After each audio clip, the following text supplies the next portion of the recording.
Well, good morning. We'll start this conference quickly here. Before we introduce what had happened over the last 24 hours, I'd like to introduce people who've been involved in this since yesterday, and that's Gabe Guerrero. He's the Great Lakes Task Force Deputy Commander.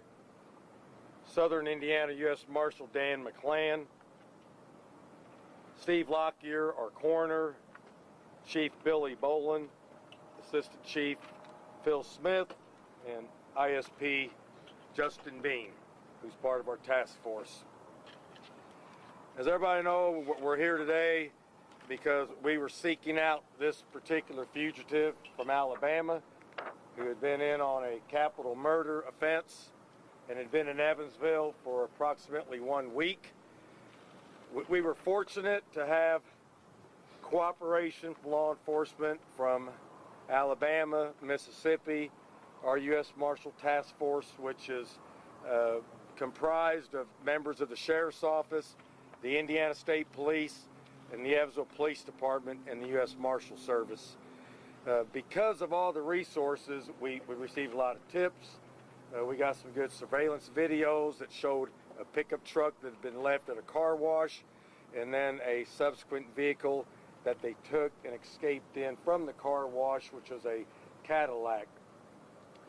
We recently found out that they'd been staying at a hotel down the road here. It used to be a Motel 6, and now I think it's changed names, and they had a 14-day stay there. We were fortunate that during our investigation yesterday, an Evansville police officer who was just doing his good diligence of patrolling and being smart noticed the vehicle in the parking lot of the hotel and notified us immediately. So the task force members got together, they drove down there, set up surveillance on the hotel. Soon thereafter, the two suspects exited the hotel and fled out of the hotel parking lot northbound on US Highway 41, turned in at an industry known as Anchor here in Evansville. They went through the parking lot, went through a grass field. The members of the U.S. Task Force basically rammed the vehicle and pushed it into a ditch. And we later found out, had they not done that, the fugitive was going to engage in a shootout with law enforcement. So by our quick thinking, our actions, sometimes people may call that unnecessary action, but that action may have saved many of my deputies and fellow law enforcement officers' lives. And that's why I represent the Sheriff's Office. I want to bring my people home, and I don't care about the fugitives' lives if it protects my people's lives. And here I commend them for a job well done. They knew they were going up against a dangerous felon, a murderer, and we have photos of the weapons that were located in the vehicle. There were at least 4 handguns, semi-automatics, 9mm, and this is known as an AR-15, which shoots a .223 caliber round. So any one of these weapons could have been used to ambush our officers while they were attempting to capture a murder suspect. So I commend them for the quick and aggressive action. It probably saved a lot of chaos by doing quick action there. Once the vehicle crashed, the female suspect shot herself. The male suspect gave up when we approached the vehicle. They were both taken out of the vehicle. Life-saving measures was attempted on the female, but she suffered a grave injury and subsequently died at the hospital last night. We interviewed the suspect for quite some time. I don't want to get into all the details of that because some of that may be used against him, but we have him presently in our Vanderburgh County Jail. He signed a waiver of extradition to go back to Alabama. I've notified the sheriff there, and they are going to make arrangements to pick the suspect up and return him to the state of Alabama. Due to safety and security measures, we won't be divulging that to you. It won't be a public spectacle. When he leaves, he'll go out a hidden exit, and it won't be for public display. So we won't divulge the date and time when the Alabama authorities take the prisoner back to Alabama. Once again, I can't shout out enough praise to all the law enforcement here in our community for the hard work that they do. The task force, I was asked by a member of the media this morning if this was like an odd occurrence, and it's certainly not an odd occurrence. We arrest dangerous felon subjects every single week. We've been involved in multiple shootings in this community. We've shot people, we've been shot at. So this is law enforcement. This is today's law enforcement. It's a very dangerous occupation. So I hope the public realizes what we do is dangerous, and we have to take action to protect ourselves so each and every one of these fine men and women go home to their family and their loved ones, and we don't let the criminal win the war. So I appreciate you being here. That pretty well wraps up what I have to say. We have multiple members here. If anybody wants to add to what I said, you're welcome to do that. Or if anybody has questions they want to ask off this, go ahead. Yes, sir. Two questions, Sheriff. First of all, we know that Vicki White had $90,000 in cash with her. Have you located that money? Yeah, we got a photo. They had about $29,000 left over. Here's a picture of the money that was left in the vehicle that we counted last night after we inventoried the vehicles. And my second question, sir, James, the owner of, or the manager of the car wash, first called the police about the truck. Will he be receiving the $25,000 reward? Now, I don't know anything about the reward money. Is there anyone here who could address that? Because, I mean, it seems like he sort of solved it. Yeah, and I don't know, but that would be something that we'll deal with. Right now, that's not on our radar. How did they get the F-150 and the Cadillac? What's that? How did they get the F-150 and the Cadillac? They purchased the F-150 and drove it here.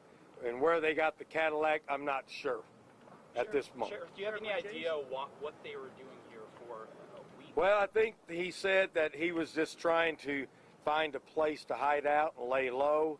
And they thought, they'd driven long enough that they wanted to stop for a while, get their bearings straight, and then figure out their next place to travel. Do you get any indication that they were visiting anyone potentially at this hotel? No, we don't believe they have any relatives, friends, or acquaintances in Evansville, Vanderburgh County. Is there any dash or body camera video of the incidents yesterday? There may be some dash or body camera video. We haven't got that far yet for examining and releasing that. What about surveillance from the motel?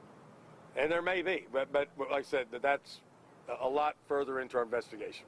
Sheriff, can you please speak to James Stinson, who called apparently on Tuesday to report not only the truck, but also that he'd seen images of Casey White with tattoos on his arm, and was told there's nothing we can do right now. It's not reported as a stolen vehicle. Those were his words. Why did it take so long to get a response? Okay. Well, I'll let the police chief answer that. So I'll back up just a little bit. On May 2nd, we had an officer on the evening of May 2nd proactively driving through lots, and he was running plates just to see if they were stolen. He actually was the first one to run this plate on the evening of May 2nd, and it didn't come back stolen, didn't return anything. On May 4th, we got the call to the car wash, and the first officer went out, and the caller was not on scene when the officer was there. We do have body camera footage of the officer running the plate, looking in the car. He ran the VIN number, and then he left because it was an abandoned vehicle that we can't tow that. It would have to be 48 hours at the owner's request of a place before we can tow it off private property. But the owner of a residence can choose to have it towed on their own. He called back a couple hours later and had not seen the officer on scene, so we sent another officer back out, met with him. The second officer that went out also ran the info and explained the process to him, that we would have to wait 48 hours before we could tow it, but if he wanted to tow it on his own, he could. And that's when they towed the vehicle, was on May 4th after that second run. From everything we've seen, there was no mention that this was connected to Alabama. On the 911 Gives Hope, or 911 audio, there was no mention that it was connected to Alabama. So at that point last week, there was no tie at all to this being involved with anything out of state.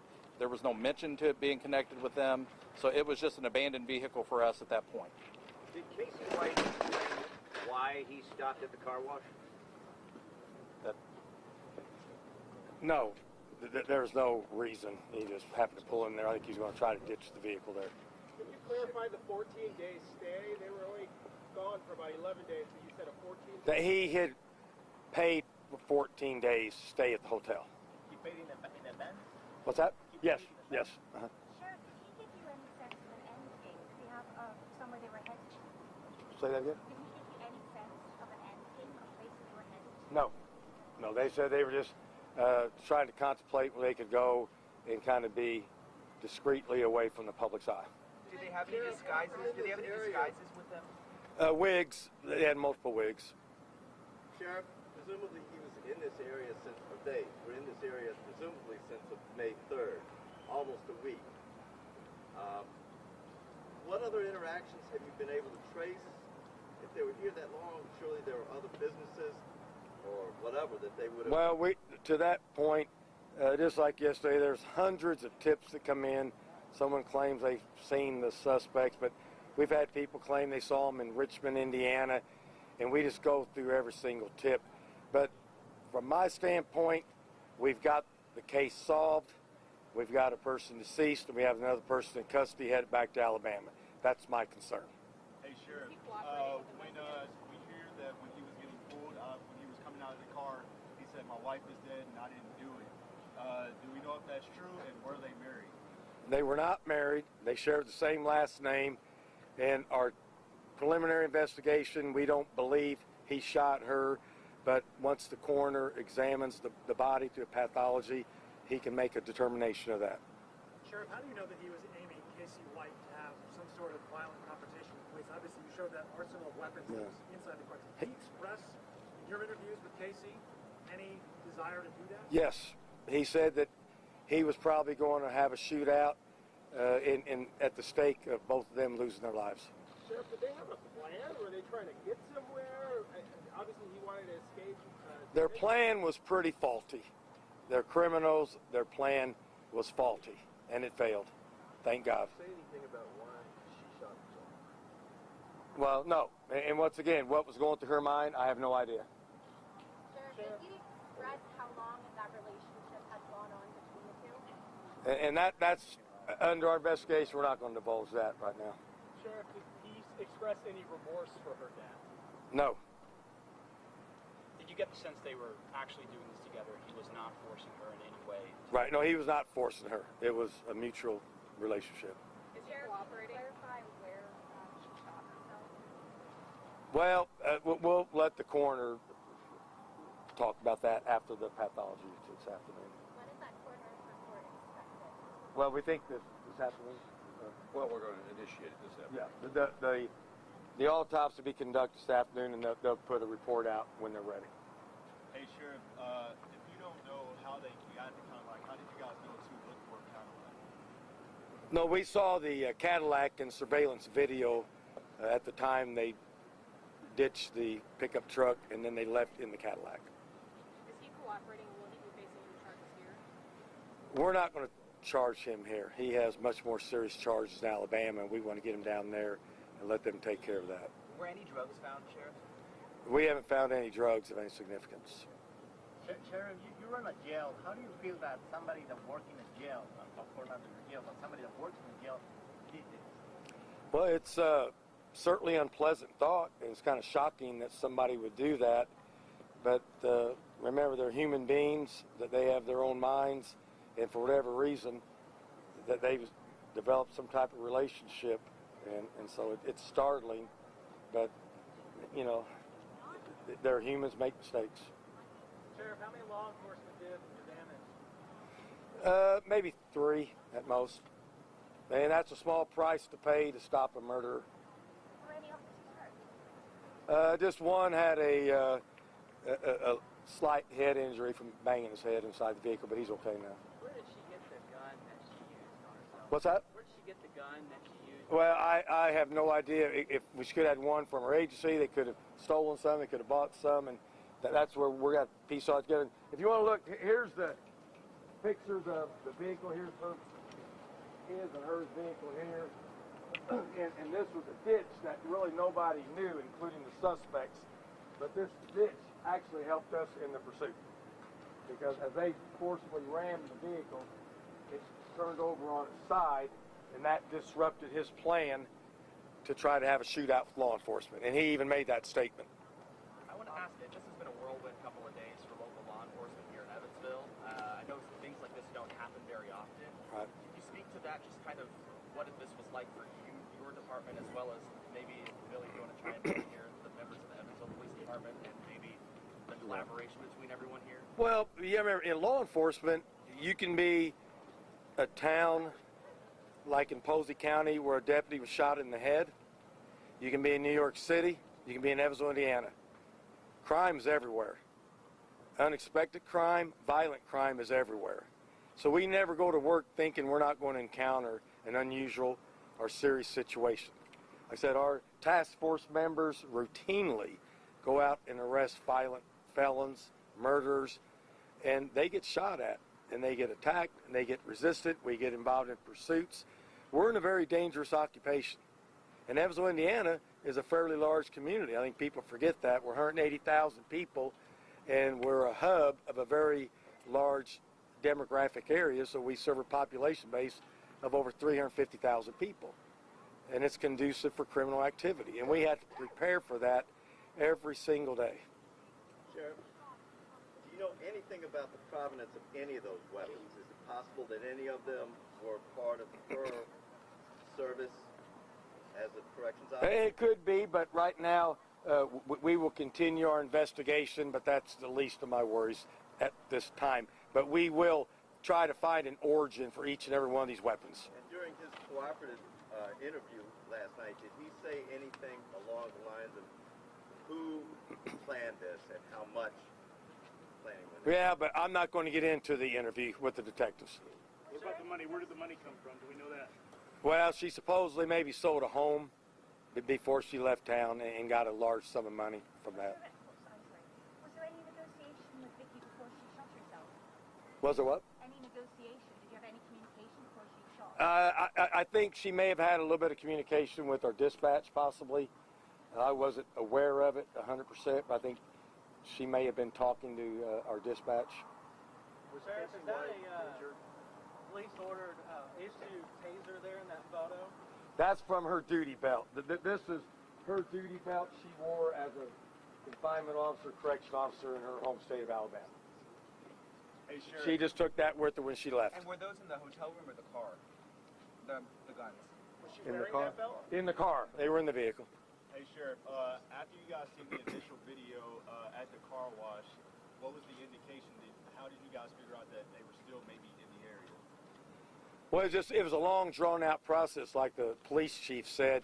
It's just bits and pieces of information kept coming in and tying things together, and it wasn't till over the weekend where it looked like more of a possibility that they had been here for sure. And once again, after 6 days, it was just hard to believe they were here. I wouldn't think somebody on the run would stay in a community like Evansville for 6 days. But we brought the resources in and continued our investigation based on the information we had. And as far as in the jail right now, is he being held in the general population or is No, he he's just in a holding area. A question Now, they for were the at the marshals. hotel Can we, for quite a long time. Is there any indication at all that maybe the court or someone who works there was them? I mean, this is a nationwide manhunt. Could they have possibly been threatened? Well, I mean, we don't have any reason to believe that right now. But once again, we're less than 24 hours in this investigation. We have a lot more of the puzzle put together. Well, how many days was the surveillance at the hotel? Just yesterday. Yeah, yesterday. A very short window of time. Was Casey White injured yesterday? He had a couple bumps and bruises from the crash. Sheriff, can you confirm that there's a Facebook video that was circulating that had a side angle of the arrest actually taking place? Can you confirm that it was Casey White in that video? I haven't seen the video, but Casey White was at the scene, so you got that for sure. Presumably. Also, can you get JPEGs of those posters so that we can actually have a digital version of that, what you're showing us? Possibly, yeah. Sheriff, what was the approximate amount of time after the crash that Vicky shot herself? I think it was almost instantaneously. Before our deputies and task force members got to the vehicle, she had shot herself. I know you said it used to be a Motel 6. Can you say the actual name of the hotel? Yeah, I got it written down here. 41. Motel 41. Motel 41. Nearby? Yes, probably less than a mile south of here. North. Dave, it's actually to your left. Oh, I'm sorry. I'm sorry. I apologize. To the left. I'm sorry. Was that F-150 pre-purchased She had bought that vehicle. Yes. in Tennessee or Alabama? I don't know where she may have bought it in the state of Tennessee. I'm not sure. But did she purchase it ahead of the escape? Like No, I think after. Sorry, the marshal said that car was actually purchased by Casey White for $6,000 in Tennessee the same day they escaped. Is that not accurate? That's probably accurate. Here, can we see you hold the shot of Casey one more time?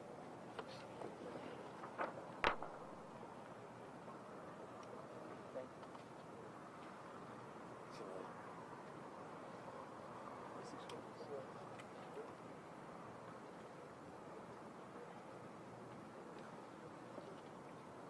Everybody okay with that?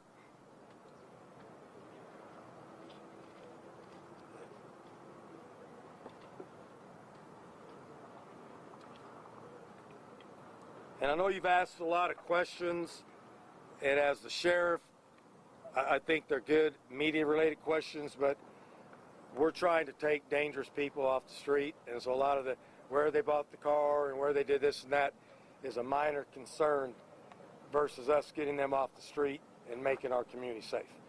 Now, this investigation will go on maybe for weeks, and we will uncover things in the future that we don't have at this time.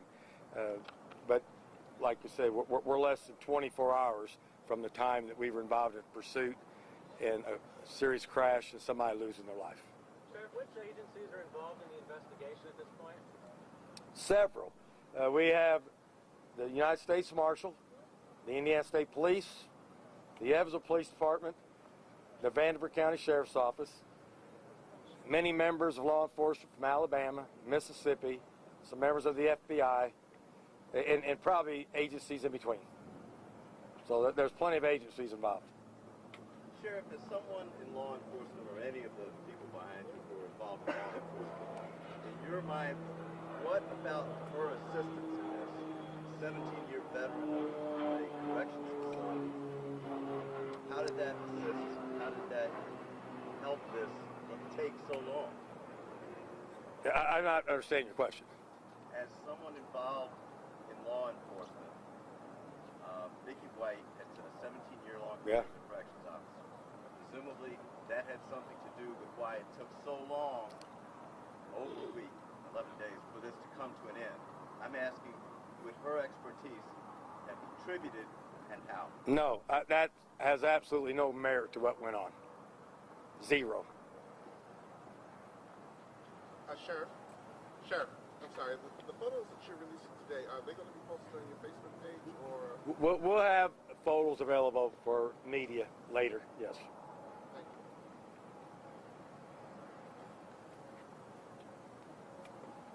Does anybody else need comment? Anybody have anything you want to say? Or anybody have any questions of the other law enforcement leaders here? Sheriff, is it possible to see the vehicles? No, not to see the vehicle in person, no. What about like the wigs or any of that? What's that? Do you have a picture of the wigs or any of that? The wigs. I don't know if we do. If we do, we can maybe release that. That's not a big deal. It's a wig, a standard wig. Do we see the pictures on this side? This? Oh yeah, sure. You guys want to take those over there?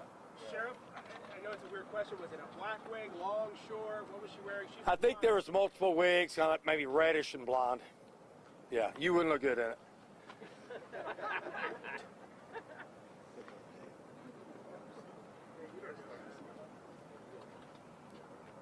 Well, we thank you. If anybody needs any other questions from anybody, everybody will be mingling around for a while. And once again, keep in mind, less than 24 hours, there's a lot of questions that won't be answered until we have a much deeper investigation, get all of our notes and material together, and we also have privileged information that we can't share. Thank you very much. Thank you, Sheriff. Thank you. You all right? All right, hey, good morning, everybody. This is Tanner Holbrook, fugitive live here at the Vanderburgh County Sheriff. Just gave a news conference.